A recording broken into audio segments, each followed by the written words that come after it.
धन्यतमा विमुक्त नगरी सालंकृता गंगया। भगवान शंकराचार्य मणिकर्णिका के तीसरे श्लोक में वही महिमा को अलग प्रकार से बता रहे हैं। काशी धन्यतमा विमुक्ति नगरी। ये काशी कैसी है? विमुक्ति नगरी।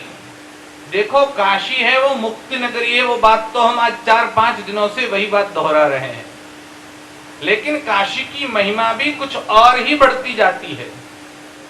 और इस वजह से भगवान शंकराचार्य भी बार बार वही बात दोहरा रहे हैं और कह रहे हैं काशी धन्यतमा विमुक्ति नगरी।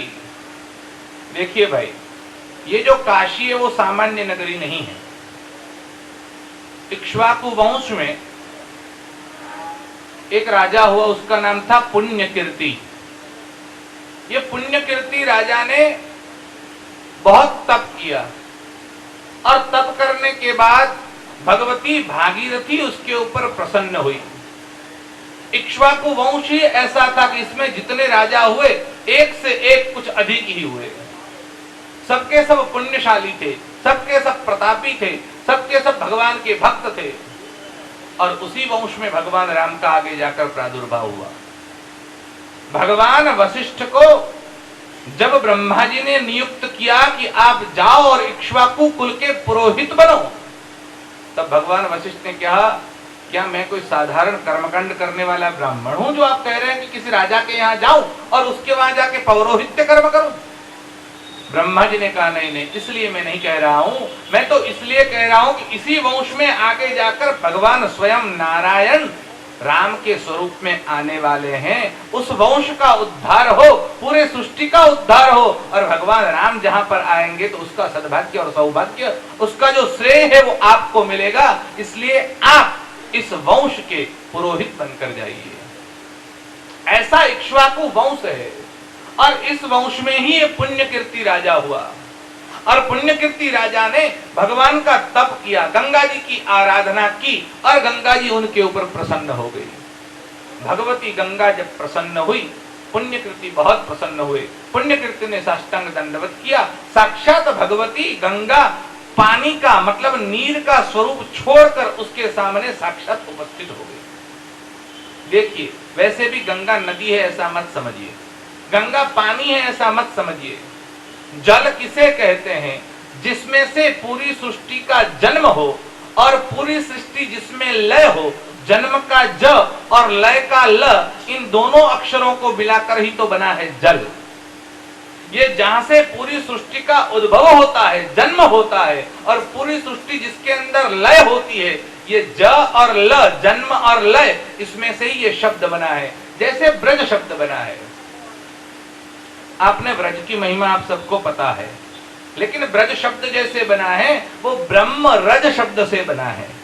ब्रह्म रज, जहां परमात्मा भगवान श्री कृष्ण नारायण स्वयं वहां पर पधारे और ब्रह्म की चरण रज जहां पर गिरी, इसलिए उसका नाम है ब्रह्म रज।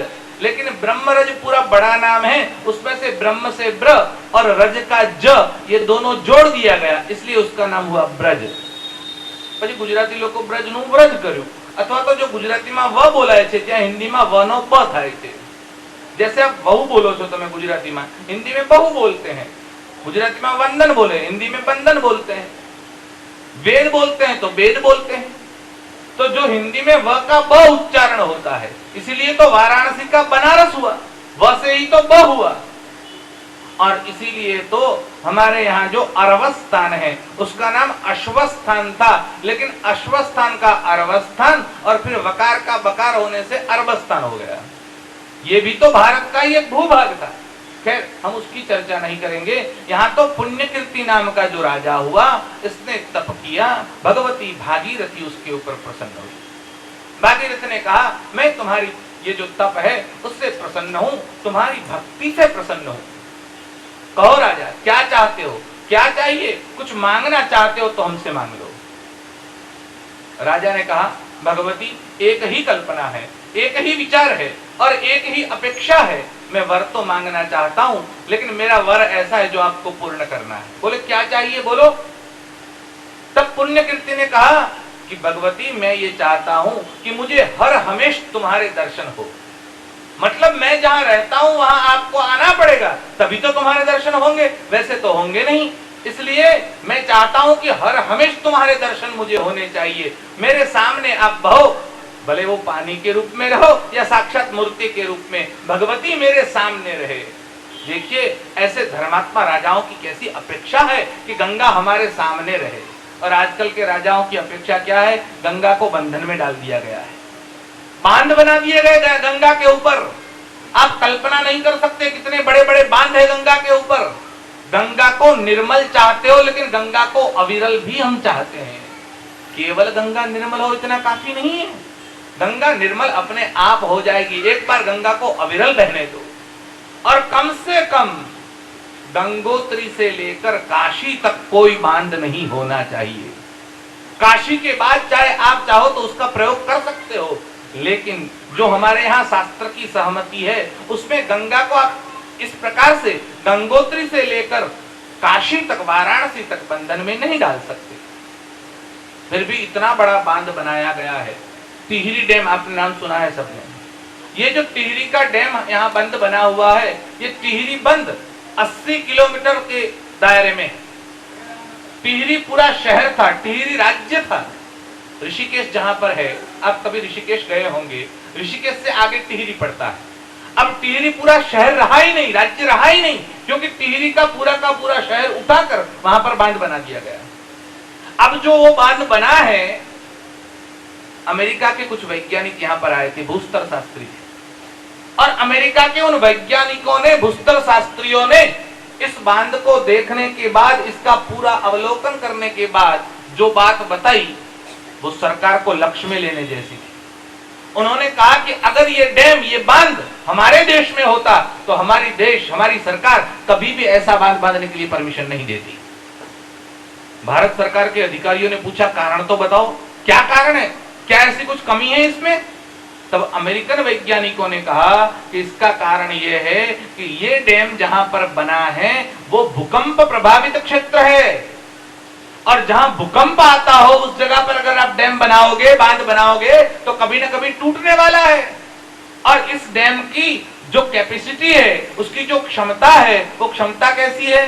तो बोले 9.5 अंश तक इतना अगर इस रेक्टर पर, इस स्केल पर अगर भूकंप आता है तो इससे ज्यादा ये डैम, ये बांध उसको सहन नहीं कर पाता। और 8.5 तक का भूकंप वहां पर आ चुका है। अब आप सोचिए क्या हालत है।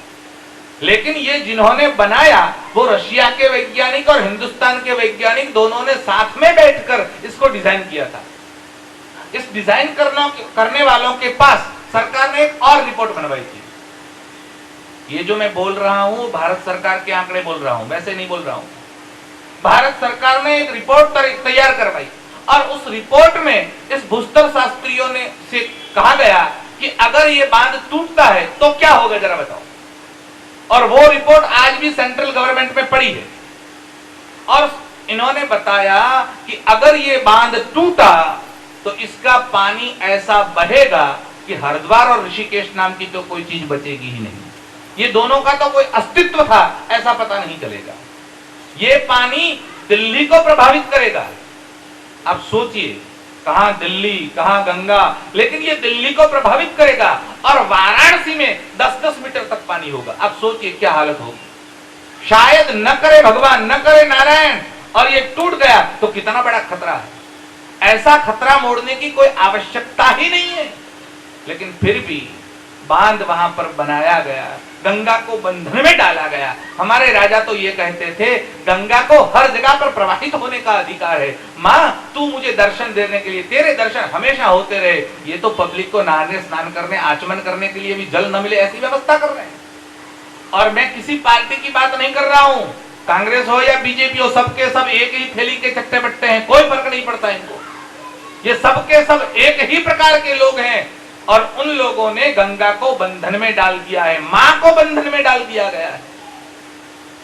राजा पुण्यकीर्ति ने कहा, मां मुझे रोज आपका दर्शन चाहिए, मुझे ऐसा वर दो कि मैं रोज आपका दर्शन कर सकूं। और तब गंगा जी ने बहुत सुंदर बात कही। गंगा जी ने कहा, तू मेरा बेटा, मैं तेरी मां हूं और मैं ये अपेक्षा रखती हूं कि मैं तुम्हारे घर आऊं, इससे तो अच्छा है कि तू मेरे घर आ जाए। मैं तुम्हें आमंत्रित करती हूं कि तू मेरे घर आ जा। अब राजा ने कहा, तुम्हारा घर?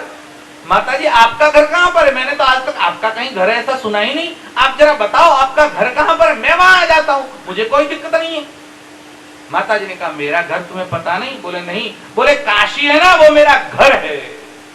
अगर तुम चाहते हो तो काशी आ जाओ। और राजा पुण्यकीर्ति ने संसार छोड़कर, राज्य छोड़कर वाराणसी में आकर निवास किया, गंगा के तट पर रहे। ये है हमारी संस्कृति, ये है काशी, ये काशी गंगा का घर है।